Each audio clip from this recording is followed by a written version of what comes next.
Does capitalism still need a defense in 2022?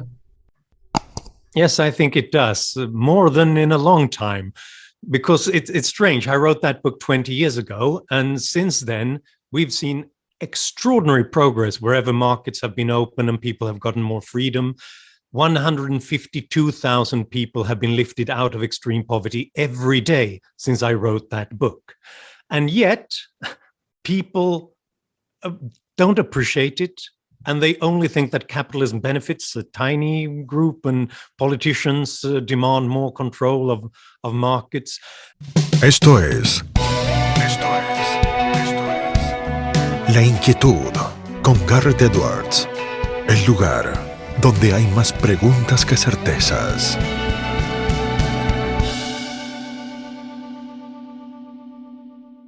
Damos vuelta de página aquí en La Inquietud por CNN Radio Rosario. Hoy tenemos un enorme honor, placer y privilegio desde Suecia. Él es historiador, autor de múltiples libros que han vendido millones de copias, entre los cuales se encuentra En Defensa del Capitalismo Global y más recientemente Abierto, la historia del progreso humano. Es conferencista, es comentarista social, es Senior Fellow en el Instituto Cato en los Estados Unidos, es director ejecutivo de Free to Choose Media, es JOHAN NORBEG. JOHAN NORBEG on the other side, joining us here today. JOHAN, it's such a pleasure to have you here with us. Garret Edwards here on the other side.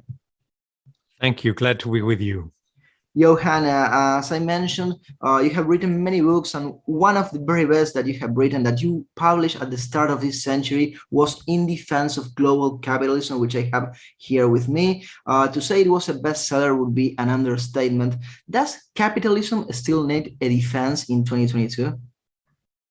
Yes, I think it does, more than in a long time, because it's strange. I wrote that book 20 years ago, and since then, we've seen extraordinary progress wherever markets have been open and people have gotten more freedom. 152,000 people have been lifted out of extreme poverty every day since I wrote that book. And yet, people don't appreciate it, and they only think that capitalism benefits a tiny group and politicians demand more control of markets. So I think there is a lot of need for defense to explain that the real power of capitalism comes from liberating people, giving them the freedoms, the opportunities to experiment with new ideas and technologies and business models. And that's what has created remarkable progress so far. But everywhere where we stop it and block it, we've seen stagnation and poverty. You just said that people don't appreciate capitalism. What do you think they don't appreciate it, even though it has given us so many progresses and it has given us the chances of living better lives? I think that there are a couple of things that are problematic with capitalism in many people's eyes. One of them being that it doesn't reward everybody equally. It creates a certain inequality because whenever you create something new, a successful business, you create new jobs, new technologies, and thereby give people better goods and services and more purchasing power. Well, the first thing that people see is that some people get rich out of this process. And then there's a natural temptation for politicians to say, yeah, we'll cut them down to size and we'll take those resources and distribute it. What people often fail to see is the long-term progress. It's in the places where people are allowed to become rich if they have great ideas and manage to take those risks and set them into motion. It's only in those countries where you reduce poverty and long-term, you don't face the kind of destructive inequality that you do in places where people become rich and wealthy, not by creating goods and services, but by stealing, by political connections, tariffs, subsidies taken from the taxpayers. About inequality, JOHAN, has the idea of meritocracy come at the forefront of discussion nowadays? Yes, suddenly meritocracy seems to be a hotly contested subject. And I think that's because people think of it as people have different interpretations and definitions. Some say that this is a way of meritocracy, is a way of celebrating and legitimizing differences and inequalities. But there are always inequalities. If it's not that you end up in a certain position because of your skills, your ability, your talents, and the hard work you've done, well, in that case, why do people end up in various places? Well, it's often because people who control the resources, people in government, and those who are friends and cousins and second cousins with people in government, they end up on top. Nepotism. And that's right. So often the alternative to meritocracy is not any form of equality and egalitarianism, I think, but it's nepotism. Rosemary, writer of the Times of London, praised In Defense of Global Capitalism when you published it and said of it that it was a young man's book addressed to the idealistic young. Is Johan Norberg still an idealist? Not as young as then, but still an idealist, because I've seen what people can do. Somehow people think it's a mystery what creates progress. And we can hear that in our language as well. Whenever a country somewhere succeeds, it's called a miracle, as if this was something strange and bizarre, almost supernatural. Well, what I've seen when I've traveled around the world, whether I've been to Latin America or Sub-Saharan Africa or to Southern Asia, is that places can thrive and make incredible progress and build a better life for their children, as long as there is some sort of opening, a breach in the wall where people can start to use their own local information, knowledge, and ideas to experiment with things that suits them. And that's why I'm an idealist. I think that this can happen anywhere where politicians are brave enough to give more responsibility and have some faith in their people. You also wrote Progress, 10 Reasons to Look Forward to the Future. Are you still looking forward to the future? If so, why? I am looking forward to the future. I am still an optimist, not because I don't think that problems and accidents and disasters will not happen, because obviously they will. Suddenly we have a natural disaster or a pandemic. The question is, what are our abilities to deal with them? And then I see that people in free societies with a longer education than ever before, with more access to information than ever before, have better tools to deal with surprises and accidents than ever before. I wouldn't, if I had to face a pandemic in any year in world history, I would pick this period of time, because had this happened 10 years ago, we would not have the mRNA technology to develop vaccines. Had this happened 30 years ago, we wouldn't have this communication technology, and researchers and drug firms wouldn't have been able to cooperate in coming up with treatments for the vaccine. Had this happened 50 years ago, we wouldn't have ventilators in the hospitals. So this buildup of technological, scientific knowledge and economic empowerment in free societies, that's a little bit hopeful. We have better tools to deal with the strange and weird and often tragic surprises that nature will throw at us. I wouldn't want to travel back in time to any time before the penicillin, so I agree with you on that front, Johan. Why do you think then it is so hard to see how far better we are than before? Because we are having this talk right now miles away in real time, which will have been magic and foreign to medieval peasants and even medieval kings. So why is it so hard to realize, okay, so we are living, like Leibniz used to say, in the best of the possible worlds? Yeah, at least the best of all the ones we've seen so far. No, I agree. This is incredibly important. We take everything for granted. We're born into this world of these magic wonders and this wealth and these opportunities. And that's why we don't realize what made them possible, because it's just there. And that's dangerous. That's why I write so much about it, because it is dependent on certain institutions of openness and free markets and free trade without that, we can easily throw it away. We've seen societies that have done that and really stagnated. And that's why I think it's often important to take a historical perspective. Had our ancestors 200 years ago had a time machine and ended up in the place of the wealthiest people today, a Jeff Bezos or a Bill Gates, what would they marvel at? Our ancestors would marvel at things like this communication technology, the fact that we can discuss in real time on different sides of the globe, that we have access to books and informations and online almost for free. We don't need salt to keep our food for months ahead. And you just mentioned books. I mean, we probably all have the chance of having so many books that would have been impossible to get. Not even Alexandria would have had as many books as we have now. Definitely, for sure. And we have much better teeth and then access to surgery than Alexander the Great had, definitely. And the interesting thing is that this ancestor from 200 years ago who ended up in Bill Gates' place would be most astonished by things that are not limited to Bill Gates, but we have it.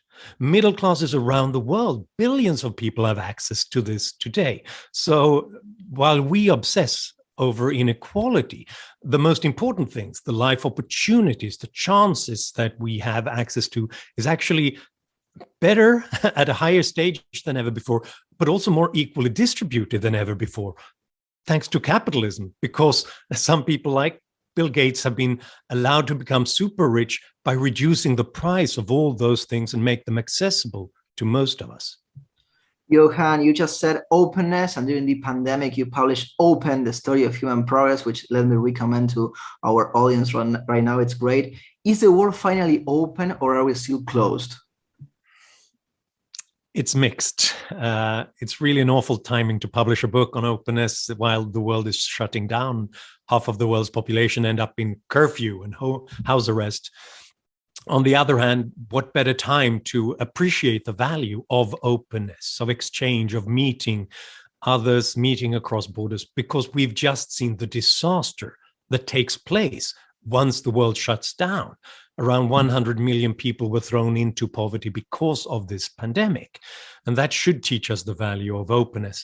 Now we're slowly opening up in certain areas, in certain ways again. And we are seeing a rapid bounce back in the economy as a result of that. And yet we have many restrictions still in place. And we have a very dangerous narrative as well in the world's capitals, from Stockholm and Brussels to Buenos Aires to Washington, D.C., Beijing and New Delhi, where people say, the world is dangerous. Let's close ourselves off from the rest of the world, become more self-sufficient and produce what we need back home.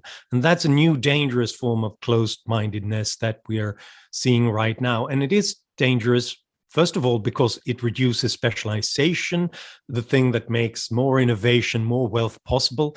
But it's also more risky in times of crisis, because most disasters strike regionally in certain areas, whether it be war, natural disasters, or epidemics. And then if we have all the important production close by, well, when that natural disaster strikes, then everything collapses, including all our supply chains. What kept us afloat during this pandemic was global supply chains. The fact that we could buy from places where the factories were open, that we could constantly tweak manufacturing and distribution according to what was most open at the time. So that's why it's very important to fight this new pro-closed attitude that's out there. Johan, you're Swedish. That's not the question, don't worry. And correct me if I'm wrong, but Sweden has had, when seen from abroad, an image usually tied with socialism. But from what I read, it was the ideas of liberty which actually shape its prosperous present. Is that right?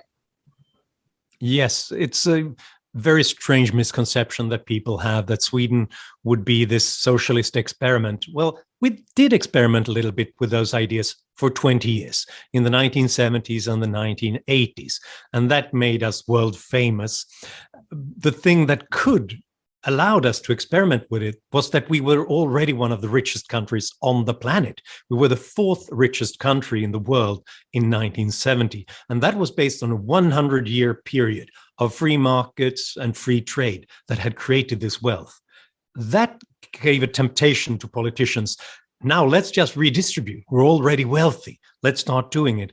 And that was an absolute disaster. This 20-year period in Sweden is remembered as the period of stagnation, when we didn't create a single net job in the private sector. And many of our famous companies like IKEA, they moved abroad because they couldn't, the business climate was so inhospitable in Sweden at that time. It ended in a disaster in the early 1990s, a big financial crisis. And from the left to the right, there was a consensus that we had to liberalize the economy again and make Sweden safe for business again. And after that period, we have once again outpaced most other industrialized countries based on freer markets, not on socialism.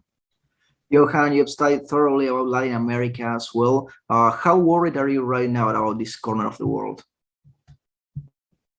Well, I think that there is a worrying period of a rise of populist forces, left and right populism, who are just too impatient to wait for the wealth creation that takes place in unexpected places. The free markets, free research, it's always an unexpected process of trial and error, experiments, feedback and pushback, and you experiment again. That's how all wonderful things have been created, from the personal computer to modern vaccines.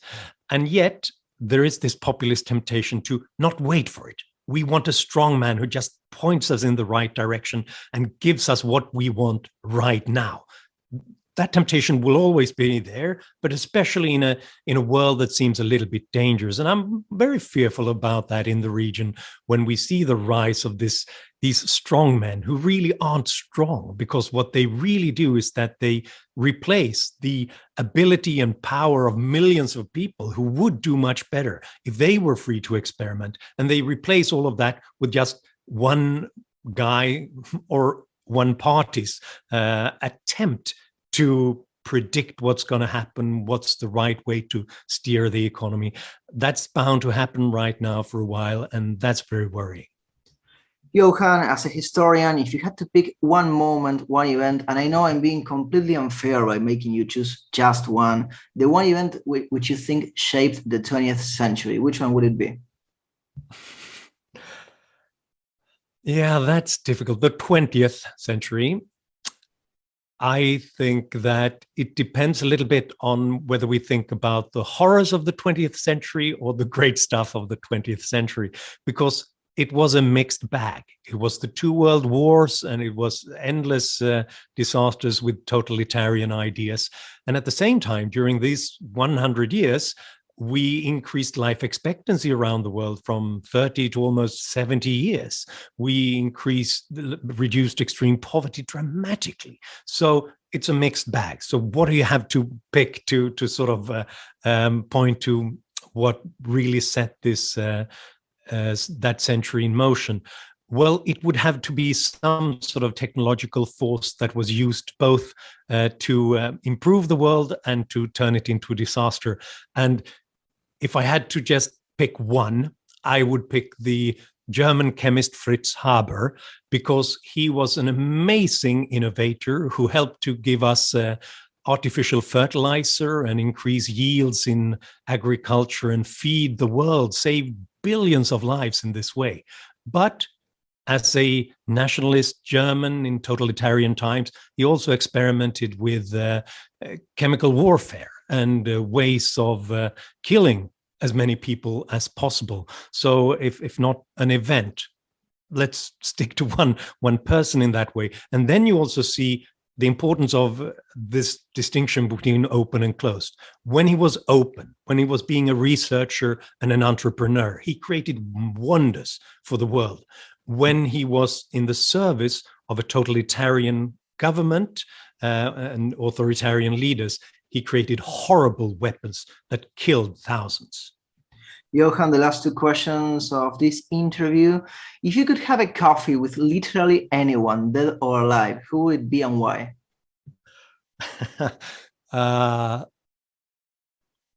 That is a great question, because there are so many people you would want to meet over coffee. I would love to pick the brain of Aristotle, because I happen to think that his discovery of the laws of logic and also of empirical science, being this brilliant empirical study of zoology and of the world and of different forms of policy around especially the Greek city-states, that would be great. But it would have to be a very tall coffee, because we would have a lot to talk about. And you'd have to be walking at the same time that you're doing, because he used to do that when thinking exactly. and speaking. The last question. I need a paper cup of coffee. Definitely. The last question, Johan, and we ask this question of every interviewee, because the show is called La Inquietud. It's a pun in Spanish. What makes Johan Norberg restless? Well, the thing that really keeps me up at night is whether we can implement Simon's principle after this pandemic. Simon is Julian Simon, the great grand old man of optimism, the economist who explained that the world was not doomed in the 1970s by environmental destruction and overpopulation. On the contrary, imagination would help us. And Simon's principle was that whatever problem we face, as long as people are free to come up with responses, we might even become better off after these problems, after this lack of a certain resources, but of course it will open up new ways and new paths for us to explore. And that's why he was an optimist at heart, because problems can be overcome by free people, and then the future will be even brighter than actually even if that problem had not occurred. And what I'm thinking about right now, is this going to happen with a pandemic?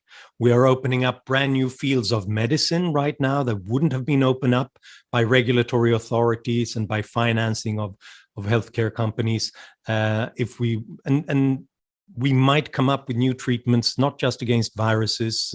We might get new, better treatments for cancer, for all forms of rare genetic disorders and other things. We might be in a period where we are on the cusp of a remarkable new explosion of innovation and creativity in life sciences, but also obviously when it comes to digitization, AI, robotics, and this crisis, no matter how awful it's been, might set us on that pattern, unless the fear that has been unleashed by this crisis leads us to turn inwards and start to shut down innovation, openness, exchange. And that keeps me up at night, and it makes me restless to think about. Johan, thank you very much for the time that you have shared with us today. We send you a big hug from Argentina. Thank you so much. It was a pleasure. Lo teníamos a Johan Norberg aquí en La Inquietud por CNN Radio Rosario. Esto fue La Inquietud con Garret Edwards. Síguenos en redes sociales y en www.edwards.com.ar.